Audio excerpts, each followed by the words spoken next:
వైజాగ్ లో జూలై 24న BNR golden diamonds opening సందర్భంగా మెగా ఆఫర్స్. సో బేసికల్గా కర్ణాటిక్ మ్యూజిక్ నుంచి కాన్సర్ట్స్ దాకా ఈరోజు మీరు ఫిల్మ్ సాంగ్స్ అయినా డివోషనల్ మ్యూజిక్ అయినా నారీగామా అని చెప్పండి విమెన్ బ్యాండ్ని కూడా స్టార్ట్ చేశారు. అండ్ గొప్ప గొప్ప మ్యూజిక్ బ్యాండ్ ఆర్టిస్టులు ఎవరైతే ఉంటారో డిఫరెంట్ స్టేట్స్ నుంచి ఎక్స్క్లూజివ్గా టాలెంట్ ఉండేవాళ్ళు ఆడవాళ్ళందరూ కలిసి స్టార్ట్ చేసినటువంటి ఈ బ్యాండ్, దాని పేరు నారీగామా అనమాట. సో అది కూడా వీరే స్టార్ట్ చేయడం జరిగింది. సో ఈ బ్యాండ్ కాన్సర్ట్స్ దాకా ఆయన్ని చూస్తూ ఆయనతో మాట్లాడుతూ ఉంటేనే మీ ముందుండి నడిపించే వ్యక్తి అసలు ఇట్లా 360 డిగ్రీస్ ప్రొటెక్షన్ కవచాలు అంటారు చూడండి, అట్లా ఆయన చక్కగా మీతో ఉన్నారని అర్థమవుతుంది. బట్ ఎప్పుడన్నా మీ లైఫ్లో ఏదైనా ఒక ఛాలెంజింగ్ మూమెంట్లో సీతారాం గారు లేకపోయి ఉంటే నేను అది హ్యాండిల్ చేసేదాన్ని కాదు అన్న మూమెంట్ ఏదన్నా ఉందా? అంటే ఇప్పటి వరకు అయితే అలాంటి మూమెంట్ ఏం రాలేదు. కానీ శ్రీలలిత లాగా ఆయన ఎప్పుడన్నా మీరు కాపాడినట్టుందా? నేను కాపాడాను. ఆయనే చెప్పాలి.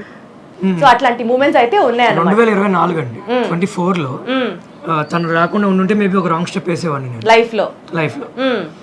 అవును, ఈ రియాలిటీ షోస్, ఈ పర్టికులర్ చాలా టీవీ షోస్లో మీరు పార్టిసిపేట్ చేశారు కదా. ఐ స్టిల్ రిమెంబర్ చక్కగా తను మీకు అంత సపోర్ట్ ఇచ్చి అక్కడికి వచ్చి మీ చేత పాడిస్తూ ఉంటే ఒకసారి కీరవాణి గారు మీకు ఆ ప్రోగ్రాంలోనే ప్రామిస్ చేశారు, ఖచ్చితంగా నా బ్యాండ్లో నిన్ను చేర్చుకుంటాను, మీకు కూడా మంచి మంచి ఆపర్చునిటీస్ ఇస్తాను అని ఆయన ప్రామిస్ చేశారు. అవును, మరి అది ఇప్పటి వరకు ఎందుకు జరగలేదు, లేదా జరిగింది మీరు రిజెక్ట్ చేశారా? అంటే జరగకపోవడం అంటే ఏం లేదండి, సార్తో టచ్లోనే ఉన్నాం మేము. ఓకే, రెగ్యులర్గా టచ్లోనే ఉన్నాము. ఓకే, మంచి ఆపర్చునిటీ రావాలి అంతే. లేదు సారు మొన్న కూడా మేము సార్ వాళ్ళ ఇంటికి వెళ్ళాము, ఆయన తినే చోటే మాకు ఆయన డైనింగ్ టేబుల్ మీద కూర్చోబెట్టి మాకు మా ఇద్దరికి భోజనం అది పెట్టి డెఫినెట్లీ సార్ ఇస్తారని మేము కూడా వెయిట్ చేస్తున్నాం. ఓకే, సో ఆ రోజు తొందరగా రావాలని మీ అభిమానిగా నేను కూడా ఎదురు చూస్తున్నాను. ఓకే, సో బేసికల్గా లైఫ్లో సక్సెస్లు అందరికీ వస్తాయి, సక్సెస్ మాత్రమే బయటకు కనిపిస్తుంది. బట్ ఒకరి కోసం ఒకరు చేసుకున్నటువంటి బిగ్గెస్ట్ సాక్రిఫైస్ ఏమన్నా ఉందా అంటే మీరిద్దరు ఎవరెవరు ఏమేమి చెప్తారు? ఆయన కోసం మీరేమన్నా సాక్రిఫైస్ చేశారా లైఫ్లో, లేకపోతే తన కోసం మీరు సాక్రిఫైస్ చేశారా? పర్సనల్లీ వాట్ ఐ ఫీల్ అంటే సాక్రిఫైస్ ఏం లేదండి. అంటే నా భార్య కోసం, మా ఆవిడ కోసం నేను చేసేది అంటే కొంతమంది నా దగ్గరికి బా మీరు చాలా సూపర్ అండి, లేదంటే అసలు మీ ఆవిడ అంటే నాకు చాలా సర్ప్రైజింగ్ అనిపిస్తూ ఉంటుంది. మా ఇంట్లో వ్యవస్థ ఇలాగే ఉంది, నా పిల్లం కోసం నేను చేసుకుంటున్నా, అందులో పెద్ద అంటే నేను పెద్ద సాక్రిఫైస్ ఎవడు చేయింది నేనేదో ఆ ఫీల్ లోనే నేను ఉండను. తను తీసుకెళ్ళాలి, నేను తీసుకెళ్తాను, ఇట్స్ మై రెస్పాన్సిబిలిటీ. ఇష్టంతో చేసినప్పటికీ కూడా నీ కోసం నేను ఇది చేశాను అని చెప్పడం కూడా ఒక ప్రేమేగా. అట్లాంటివి ఏమన్నా ఉంటాయి? లేదండి, అంటే అసలు నేనైతే అసలు ఫీల్ అవ్వను అలాగా. అసలు సాక్రిఫైస్ అన్నది సాక్రిఫైస్ అనే మాటే కాదు అసలు. సాక్రిఫైస్ అంటే పేరెంట్స్ చేస్తారండి. అంటే ఐ నో వాళ్ళ మదర్, అంటే మీకు వాళ్ళ మదర్ గురించి ఎన్నిసార్లు చెప్తున్నా నాకు అర్థమవుతుంది.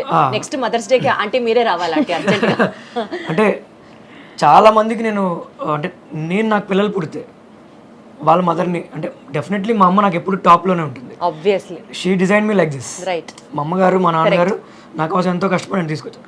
వాళ్ళ మదర్ అంటే పేరెంట్స్ ఒకటి పిల్లల్ని ఇలా తయారు చేయాలి అని అనుకుంటే వాళ్ళు ఖచ్చితంగా అలా అవుతారు అనడానికి బెస్ట్ ఎగ్జాంపుల్ మా అత్తగారు. Best example.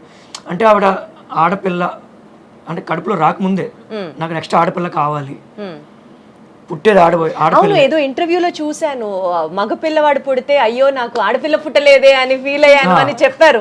నేను చూశాను ఆ ఇంటర్వ్యూ, అప్పుడే చాలా ముచ్చటేసింది ఆంటీ మాట్లాడుతుంటే వింటే. మనం చూసే శ్రీలలిత ఆవిడ చెక్కిన బొమ్మ అంతే, అద్భుతం అసలు. షీ మేడ్ హెర్, తన డ్రెస్సింగ్, జ్యువెలరీ, తన సింగింగ్, ఎక్కడ పార్టిసిపేట్ చేయాలి ఏంటి అంటే అది సాక్రిఫైస్. వాళ్ళ నాన్నగారు ఆయన మంచి ఇంటెలిజెంట్, ఇప్పటికి కూడా ఆయన ఐఐటి మ్యాథ్స్ చెప్పగలరు. తనకి ఎన్ని ప్రమోషన్స్ వచ్చినా కూడా వాళ్ళ నాన్నగారు కంప్లీట్. సో అయితే మీరు కూడా మ్యాథ్స్ లో మంచి జమ్మా, sine theta, cos theta, tan theta అవన్నీ అంటే నా తాట తీయకుండా ఉంటే చాలు, మిగతా థియేటర్ అవన్నీ. అంటే తను స్కూల్కి ఎప్పుడు వెళ్ళలేదండి. అదే చెప్పారుగా ఇందాక, అసలు టైం ఎక్కడ కుదిరింది అని. చిన్నప్పుడు 10th క్లాస్ దాకా మొత్తం షూటింగ్సే సరిపోయింది. తను వాళ్ళ అమ్మ అంటే ఆ ఎగ్జామ్ టైంకి వెళ్ళి రాసేదాన్ని అంతే, విడిగా స్కూల్కి వెళ్ళలేదు. మా నాన్నగారు చెప్పేవారు, మ్యాథ్స్ సైన్స్ ఆయన చెప్పేవారు. ఈవెన్ సాంగ్స్ కూడా ఆయన నేర్పించేవారు, ఆయన సింగర్ అనమాట. సో మీది కంప్లీట్లీ మ్యూజికల్ ఫ్యామిలీ.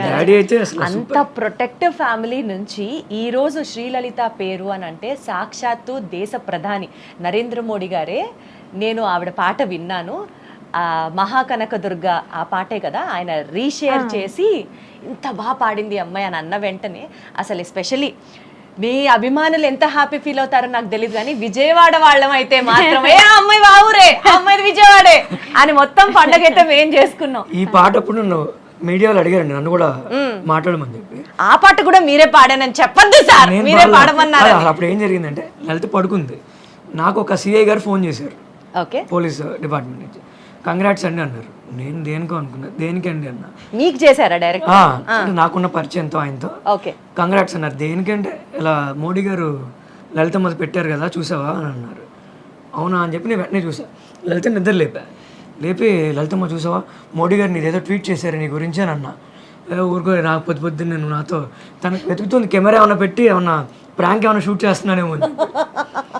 లేదు లలితమ్మ అవి అఫీషియల్ పేజ్ నుంచి పెట్టారని చెప్పి ఇంకా వరుసగా ఇంకా మీడియా వాళ్ళంతా ఫోన్ చేయడం.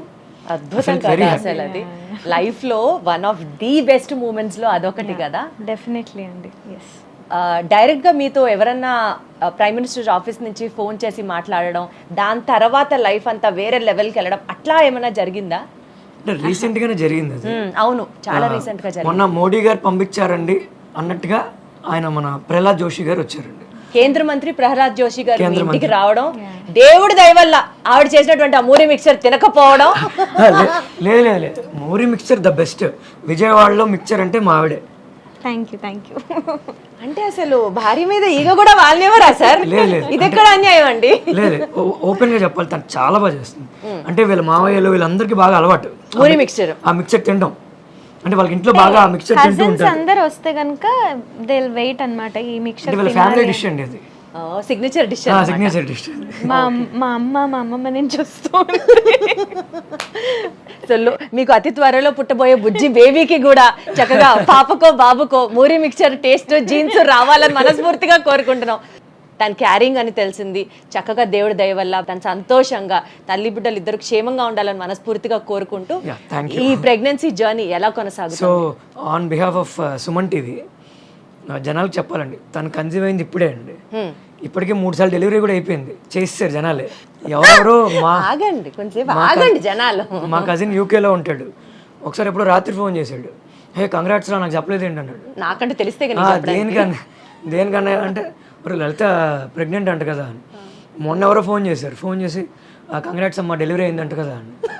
అసలు ఎవరు చెప్తున్నారు ఏంటి? కామెంట్స్లో కూడా అండి చాలామంది తను ఏ వీడియో పెట్టినా కంగ్రాచులేషన్స్, ఎన్నో నెల, డెలివరీ అయింది, ఆడపిల్ల మగపిల్లాడు. ఇప్పుడు దాకా లేదండి, శ్రీలలిత ఇప్పుడు కన్సీవ్ అయింది, ఇప్పుడు 4వ నెల. ఈ పర్టిక్యులర్ ఆవిడ మదర్ చెప్పినట్లుగా నాకు ఆడపిల్లే కావాలి అనుకున్నట్టు అలా మీరేమన్నా అనుకుంటున్నారా? లేదండి, ఇంకొక లలితమ్మ రావాలి అని అట్లా అనుకుంటున్నారా? అలా అని కాదు, మీరు ఇప్పుడు అడిగితే కాంట్రవర్సీ అవుతుంది, అంటే లలితమ్మని వద్దనుకుంటున్నావా అంటుంది ఇప్పుడు. అమ్మ బాబోయ్ అలా ఏం లేదు, అబ్బాయి అయినా పర్లే అమ్మాయి నాకైతే.